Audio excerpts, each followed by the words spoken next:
ያው ቃለ መጠይቁ ከቀረበ በኋላ አንድ ሳምንት የተለያዩ መልእክቶችን ሳይ ነበር ብዙ ሰው ይወድሻል ምንድነው አንተ ከሷ ጋር ስለ ትዳር ብቻ ነው እንደምታወራው አሉኝ እኔንም ዋናው ምክንያቱ ግን ላቋርጠ በጣም የሚገርመው ሳይኩዬ ስለ ትዳር ማወራው እኔ ነኝ የነበርኩት ለምን ብዙ ሰው ነው የሚጠይቀኝ በጣም መንገድ እንግዲህ አብረኸኝ አትሆን በዚህ መንገድ ላይ የሚጠይቁኝ ምን ቢል ብዙ ሰው ነው ለዛ እሱን ለማብራራት ነው በቀደም ደግሞ የመጣው ራሴ ነኝ የነገሩ ለምን በለኛ እኔ እንዳቆምኩ እንዲያቆ ነው ከዛ በኋላ እንዳይጨቀጨቁሽ በቃ አሁን ግን ብዙ ጊዜ አስተያየት ሳይ ምናምን ሳይፉ አይደለም ራሴው እንድታቆልኝ እኔ የግል ነው የኔ የግል ብቻ ሳይሆን የመላው ኢትዮጵያ ህዝብ ጉዳይ ነኝ እኔ ስለዚህ መናገር አለብኝ ያለውንም ሁሉ ነገር እንጂ ሳይፉ የሚከራከረው እኔ እንዳቆምኩኝ ደስ ስለማይለው ነው አቆምኩ ስለው በጣም ተሰምቶት አባቴ ያፈርል ብላኝ ምን ላርግ ሳይፉኝ ወይ እኮ አሁን እንደዚህ ልታስብ ሳይፉኝ ለምን አቆምኩኝ ስለው በጣም ተናዶ ነው ያ ሁሉ ሰዓት እንትን ሲለኝ ነበር እንድመለስ ነው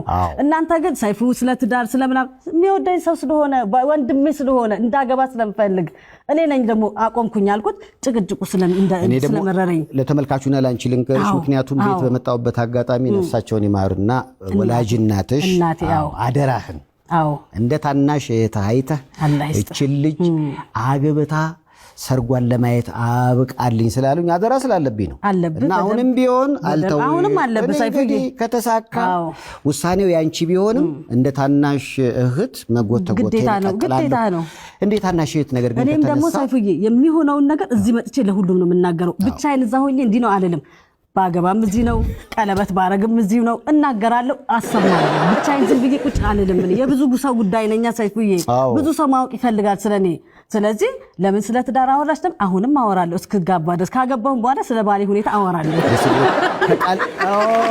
ስለ ባሏ ሁሉ ታወራለች አይደለም ሳገባ ነው ሳይፉዬ ስማ ምን መሰለህ እንደዚህ በዚህ አቆምኩ ብዬ ሳይሆን ምናልባት አላህ ካለ ካገባው ገና ከዋዜማው ጀምሮ እዚህ መጥቼ ነው ማወራው ለምን ለሁሉም ለኢትዮጵያ ህዝብ መስማት ስላለበት ስለኔ ስለሚጓጉ እንዳገባ ስለሚፈልጉ ስለሚጨነቁ ደስታውን እዚህ ነው ማበስረው ተደብቄ አይደለም እንደው ያንን እንግዲህ ለማየት እግዚአብሔር ያብቃን ውሳኔው የራስሽ ነው ማንንም የሚገፋሽ ነገር የለም ምክንያቱም የምትኖሪው አንቺ እስከሆንሽ ድረስ ማንንም ባንቺ ህይወት እንዲያርጊ እንዲያታድሊ ሊያይል አይገባው ግን ሀሊማ ከቃለ መጠይቁ በኋላ መቼም የተባሉትን ነገር አይተሽ ሊሆን ይችላል በቪዲዮ ማሳይሻለሁ የዛሬ 10 አመት ከአለማየሁ ደመቀ ጋር አለማየሁ ደመቀና አንቺን ወዳጅነት በተመለከተ በጣም ይከብዳል 14 አመት ነው አብረን ይኖር ነው 14 አመት ኖረናል የእድሜ ጉዳይማ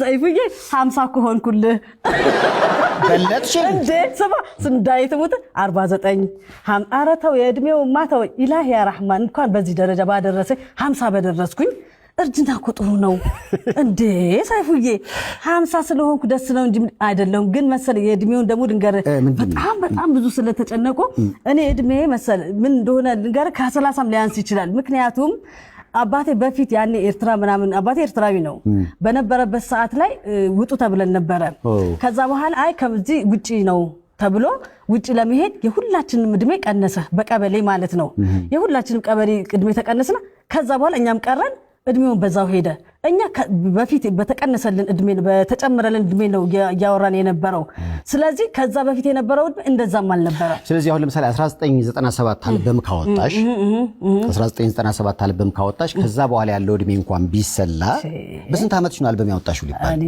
በቃ እኔ ወይ በ10 ምናምኖች ውስጥ ነው የሚመስለኝ ያን ጊዜም የዛኔ መጀመሪያ አልበም ያወጣው ጊዜ ለቁም ነገር ጋዜጣ ነው ምናምን 22 ብዬ ነበር ለምን በቃ ትልቅ እንደሆን ትልቅ እንድመስል እንደዛ ነው የነበረው ከዛ በኋላ እያልኩ እድሜን እንደምንም እንትን እያልኩና ምን ነው እንጂ በትክክል እድሜም እንደዛ አልነበረ የሆነ ቃለ መጠይቅም ላይ ቪዲዮን አይቼዋለሁ ከኮይስ ጋር ነበር የቀረብሽው አዎ እዛ ላይ የተወለድሽበት ዓመተ ምህረት አለ 74 ነው ያለው እሱን አባዬ ነው በፊት አላህ ይርሐመው ነፍሱን ይበገነተው ያኔ ለውጭ ሲባል ሁላችንም እድሜያችንን እንትን አድርጎ ነበር ቀበሌ ላይ ማለት ነው በዛ እድሜ ነው ሄድነው እኛ ሁላችንም እህቶችም እኮ እንደዛ ናቸው ከተጨመረልን በኋላ ነው እድሜያችንን ያወቅነው ያሊማ ግልጽ እንዲሆን እሺ የዛሬ 10 አመት ከኔ ጋር ቃለ መጠይቅ ስናደርግ አዎ የዛሬ 10 አመት 14 አመት ካለማየሁ ጋር ከኖርሽ ያኔ 24 ነበር ማለት ነው እንዴ አሌክስ 14 እኮ አይደለም 20 አመት ሙሉ እኮ ነው አሁን እኮ ተወሰነ ጊዜ ነው አሌክስ የዛሬ 10 አመት የነበረው ቃለ መጠይቅ ላይ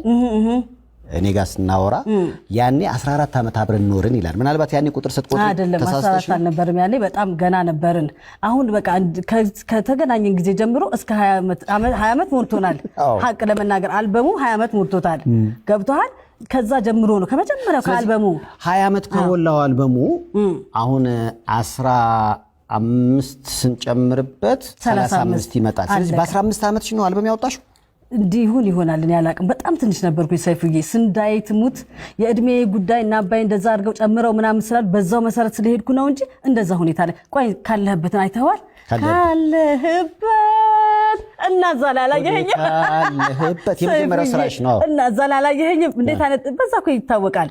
ግን እኔ እድሜን የጨመርኩት ምናምን ነገር መጀመሪያ ትልቅ እንደሆን አልበሜ የወጣ ጊዜ ተለቅ ያልኩ ሰው እንደሆን ነው 22 ያልኩት። ከዛ በኋላ ደግሞ እያለ በዛው እድሜ ስለሆነ የተመራሁት አሁን በቀደምም ተው በቃ እድሜ ጸጋ ነው ካለሽ ምን አለ ሰባም ብትሆኝ እኮ አላህ ባደረሰኝ አይደለም እንደነችና ሰይፉዬ ሙት እንደነችና እድሜ ጸጋ እኮ ነው የኖረው እኮ ነው እንደ ብዙ ነገር ያየሁ ብኖር ኢላሂ ያ ረህማን እዛ ባደረሰኝ በእውነት እሱ ነው ዱዓ ማረገው። ለማንኛውም እንግዲህ እድሜ ከሱ ነው ብዙዎች መነጋገሪያ ስለሆነ ልጠይቅሽ ብዬ ነው። አንድ ላይ ወደ ዘፈኑ ከመግባትሽ በፊት ምናልባት ከቃለ መጠይቁ በኋላ ተወዳጁ የትግርኛ ስልት አቀንቃኝ አብርሃም ገብረመድህን ደውሎልኛል። ሀሊማዬ እንወድሻለን እወድሻለሁ እንደ እግዚአብሔር ፍቃድ አብሬሽ አንድ ዘፈን ልሰራ የምችልበት እድል ሳይኖር ኮንግራ ሰይፉዬ በጣም የተመኘሁት ነገር ስንዳይ ትሙት በጣም አባቴ ከካናዳ ተደውሎልኛል።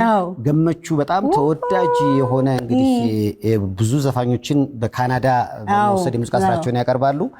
እንደ እግዚአብሔር ፍቃድ የጀመርነው ፕሮሰስ አለ። ምናልባት ካናዳ ላይ ሽርብትን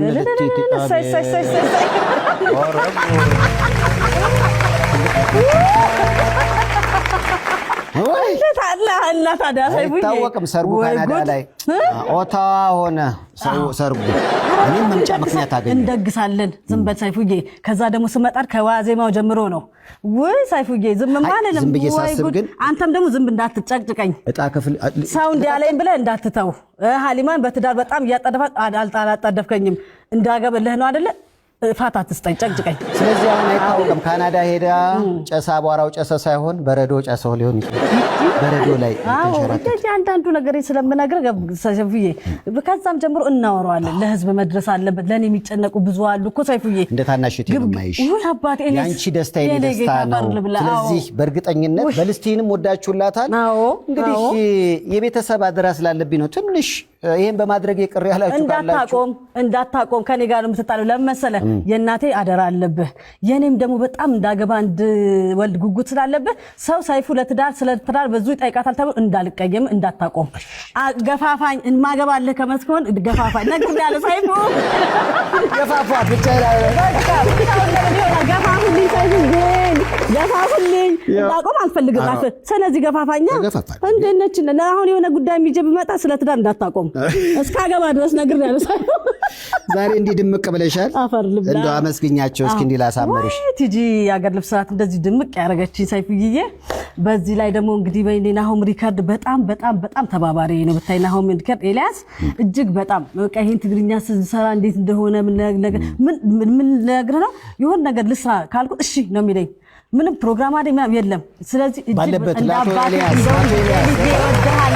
ኤልያስ ናሆም ሪከርድ በጣም ነው የምወደው አባቴ። በጣም